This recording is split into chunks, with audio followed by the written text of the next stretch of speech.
ద్విచక్ర వాహనాలు దొంగతనం చేస్తున్న వ్యక్తిని పోలీసులు పట్టుకున్నారు. పిఠాపురం పోలీస్ స్టేషన్లో కాకినాడ ఎస్పీ బిందు మాధవ్ ఆదివారం వివరాలు వెల్లడించారు. కాకినాడ, అనకాపల్లి జిల్లాలో నిందితుడు గంగాధర్ బైకులు దొంగతనం చేశాడని తెలిపారు.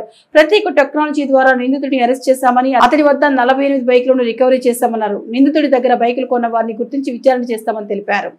ఈ east Godavari district Kakinada and అనకాపల్లిలో బైక్ దొంగతనాలు చేసిన అఫెండర్ని పట్టుకొని 48 టూ వీలర్స్ రికవర్ చేయడం జరిగింది.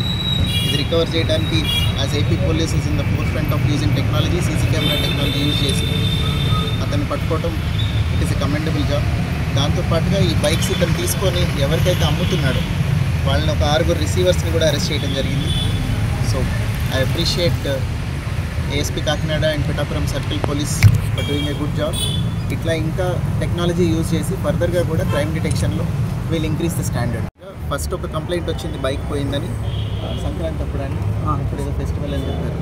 సంక్రాంతి అప్పుడు ఒక కంప్లైంట్ వస్తే అప్పుడు సీసీ ఫుటేజ్ వెరిఫై చేయడం స్టార్ట్ చేశారు. ఇతను ప్రతి చోటికి మాస్క్ పెట్టుకొని వెళ్ళటం వల్ల క్రైమ్ పార్టీ డిటెక్ట్ చేయలేకపోతుంటే వీళ్ళు ఇంకా ఎఫర్ట్స్ పెట్టి ఆ ఫీచర్స్ బట్టి క్యాచ్ చేయడం జరిగింది.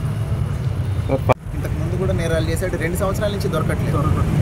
ఇప్పుడే పట్టిన మిగతా పోలీస్ స్టేషన్లో కూడా కేసులు ఉన్నాయి. అనకాపల్లిలో కూడా వాళ్ళు ఏదైనా రికవరీ ఉంటే చూసుకుంటారు. తర్వాత పిటి వాళ్ళకి పోలీస్ స్టేషన్స్లో మొత్తం ఇతని మీద కేసు. అది రిసీవర్లు అంటే వాళ్ళ దగ్గర అమ్ముతున్నాడని 6 రిసీవర్లు ఎవరైతే చెప్పానో నేను, ఇతను వాళ్ళకి అమ్ముతాడు, వాళ్ళు ఫర్దర్గా ఇంకా వేరే పార్టీకి అమ్ముతారు. ఇతను రిసీవర్లు 6 పడుతుంది.